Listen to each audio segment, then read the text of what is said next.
100 कौरव और 5 पांडवों की ये रोचक बातें आप शायद ही जानते होंगे। जय श्री कृष्णा, राधे राधे दोस्तों, स्वागत है आज फिर से एक बार हमारे चैनल तेरा सफर में। तो दोस्तों, महाभारत ग्रंथ विचित्र और रोचक बातों से भरा है।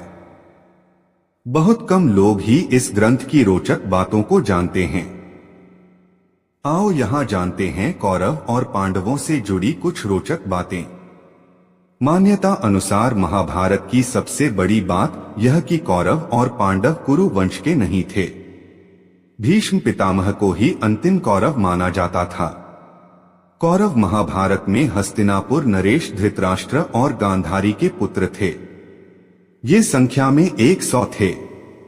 पांडव भी हस्तिनापुर के पूर्व नरेश पांडु के पुत्र थे। धृतराष्ट्र के बड़े भाई पांडु थे। पांडु के वन चले जाने के बाद धृतराष्ट्र को सिंहासन मिला। लेकिन सत्य यह है कि कौरव न तो धृतराष्ट्र के पुत्र और पांडव भी पांडु के पुत्र नहीं थे। एकमात्र युयुत्स धृतराष्ट्र का पुत्र था। कुंती का विवाह राजा पांडु से हुआ था। बाल्यावस्था में कुंती ने ऋषि दुर्वासा की सेवा की थी। इसी के फलस्वरूप दुर्वासा ने कुंती को एक मंत्र दिया जिससे वह किसी भी देवता का आह्वान कर उससे पुत्र प्राप्त कर सकती थी। विवाह से पूर्व इस मंत्र की शक्ति देखने के लिए एक दिन कुंती ने सूर्यदेव का आह्वान किया, जिसके फलस्वरूप कर्ण का जन्म हुआ। किंदम नामक ऋषि के श्राप के चलते कुंती और माद्री पांडु के साथ ही वन में रहने लगी। जब पांडु को ऋषि दुर्वासा द्वारा कुंती को दिए गए मंत्र के बारे में पता चला तो उन्होंने कुंती से धर्मराज का आह्वान करने के लिए कहा, जिसके फलस्वरूप धर्मराज युधिष्ठिर का जन्म हुआ। इसी प्रकार वायुदेव के अंश से भीम और देवराज इंद्र के अंश से अर्जुन का जन्म हुआ। कुंती ने यह मंत्र माद्री को बताया। तब माद्री ने अश्विन कुमारों का आवाहन किया, जिसके फलस्वरूप नकुल व सहदेव का जन्म हुआ। इसी तरह धृतराष्ट्र की पत्नी गांधारी को महर्षि वेदव्यास ने 100 पुत्रों की माता होने का वरदान दिया था। समय आने पर गांधारी को गर्भ ठहरा, लेकिन वह 2 वर्ष तक पेट में रुका रहा। घबराकर गांधारी ने गर्भ गिरा दिया। उसके पेट से लोहे के गोले के समान एक मांस पिंड निकला। तब महर्षि वेदव्यास वहां पहुंचे और उन्होंने कहा कि तुम 100 कुंड बनवाकर उन्हें घी से भर दो और उनकी रक्षा के लिए प्रबंध करो। इसके बाद महर्षि वेदव्यास ने गांधारी को उस मांस पिंड पर ठंडा जल छिड़कने के लिए कहा। जल छिड़कते ही उस मांस पिंड के 101 टुकड़े हो गए। गांधारी ने उन सभी मांस पिंडों को घी से भरे कुंडों में रख दिया। 2 वर्ष बाद समय आने पर उन कुंडों से पहले दुर्योधन का जन्म हुआ और उसके बाद अन्य गांधारी पुत्रों का। जिस दिन दुर्योधन का जन्म हुआ था उसी दिन भीम का भी जन्म हुआ था। कहते हैं कि जन्म लेते ही दुर्योधन गधे की तरह रेंकने लगा। उसका शब्द सुनकर गधे, गीदड़, गिद्ध और कौए भी चिल्लाने लगे। आंधी चलने लगी। कई स्थानों पर आग लग गई। यह देखकर विदुर ने राजा धृतराष्ट्र से कहा कि आपका यह पुत्र निश्चित ही कुल का नाश करने वाला होगा, अतः आप इस पुत्र का त्याग कर दीजिए। लेकिन पुत्र स्नेह के कारण धृतराष्ट्र ऐसा नहीं कर पाए। 100 पुत्रों के अलावा गांधारी की एक पुत्री भी थी जिसका नाम दुश्शला था। इसका विवाह राजा जयद्रथ के साथ हुआ था। कौरवों के अतिरिक्त धृतराष्ट्र का एक पुत्र और था, उसका नाम युयुत्सु था। जिस समय गांधारी गर्भवती थी और धृतराष्ट्र की सेवा करने में असमर्थ थी, उन दिनों एक वैश्य कन्या ने धृतराष्ट्र की सेवा की। उसके गर्भ से उसी साल युयुत्सु नामक पुत्र हुआ था। युयुत्सु पांडवों के खेमे में चले गए थे। एक बार दुर्योधन ने धोखे से भीम को विष खिलाकर गंगा नदी में फेंक दिया। बेहोशी की अवस्था में भीम बहते हुए नागलोक पहुंच गए। वहां विषैले नागों ने भीम को खूब दंसा, जिससे भीम के शरीर का जहर कम हो गया और वे होश में आ गए और नागों को पटक टक कर मारने लगे। यह सुनकर नागराज वासुकी स्वयं भीम के पास आए। उनके साथी आर्यक नाग में भीमसेन को पहचान लिया। आर्यक नाग भीमसेन के नाना का नाना था। आर्यक नाग ने प्रसन्न होकर भीम को हजारों हाथियों का बल प्रदान करने वाले कुंडों का रस पिलाया, जिससे भीमसेन और भी शक्तिशाली हो गए। द्रोणाचार्य अपने पुत्र अश्वत्थामा को अधिक प्रेम करते थे।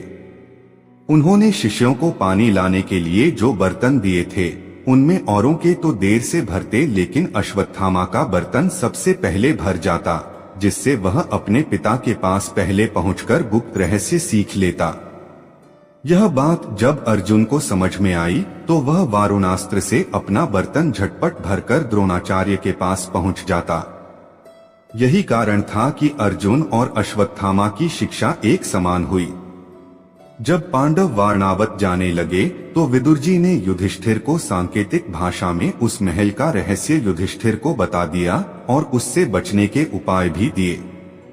दरअसल यह महल लाख का बनाया गया था, जिसमें आग लगाकर पांडवों को मारने की योजना था। विदुर जी द्वारा सतर्क कर दिए जाने के बाद एक दिन कुंती ने ब्राह्मण भोज कराया। जब सब लोग खा पी कर चले गए तो वहां एक भील स्त्री अपने 5 पुत्रों के साथ भोजन मांगने आई और वे सब उस रात वहीं सो गए। उसी रात भीम ने स्वयं महल में आग लगा दी और गुप्त रास्ते से बाहर निकल गए। लोगों ने जब सुबह भील स्त्री और अन्य 5 शव देखे तो उन्हें लगा कि पांडव कुंती सहित जल कर मर गए हैं। भीम ने दुर्योधन की जंघा उतार दी थी। वह खून में लथपथ होकर रणभूमि पर गिरा हुआ था। भूमि पर गिरे हुए ही उसने श्री कृष्ण की ओर देखते हुए अपने हाथ की 3 अंगुलियों को बार बार उठाकर कुछ बताने का प्रयास किया। ऐसे में श्री कृष्ण उसके पास गए और कहने लगे कि क्या तुम कुछ कहना चाहते हो। तब उसने कहा कि उसने महाभारत के युद्ध के दौरान 3 गलतियां की हैं। इन्हीं गलतियों के कारण वह युद्ध नहीं जीत सका और उसका यह हाल हुआ है। यदि वह पहले ही इन गलतियों को पहचान लेता तो आज जीत का ताज उसके सिर होता। श्री कृष्ण ने सहजता से दुर्योधन से उसकी उन 3 गलतियों के बारे में पूछा तो उसने बताया, पहली गलती यह थी कि उसने स्वयं नारायण के स्थान पर उनकी नारायणी सेना को चुना। दूसरी गलती उसने यह बताई कि अपनी माता के लाख कहने पर भी वह उनके सामने पेड़ के पत्तों से बना लंगोट पहन कर गया। तीसरी गलती यह थी कि युद्ध में आखिर में जाने की भूल की। यदि वह पहले ही जाता तो कई बातों को समझ सकता था और शायद उसके भाई और मित्रों की जान बच जाती। श्री कृष्ण ने विनम्रता से दुर्योधन की यह सारी बात सुनी। फिर उन्होंने उससे कहा, तुम्हारी हार का मुख्य कारण तुम्हारा अधर्मी व्यवहार और अपनी ही कुलवधू का वस्त्राहरण करवाना था। तुमने स्वयं अपने कर्मों से अपना भाग्य लिखा।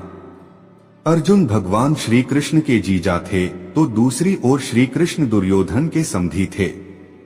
अर्जुन ने श्री कृष्ण की बहन सुभद्रा से विवाह किया था। दुर्योधन की पुत्री लक्ष्मणा ने श्री कृष्ण के पुत्र सांब से प्रेम विवाह किया था।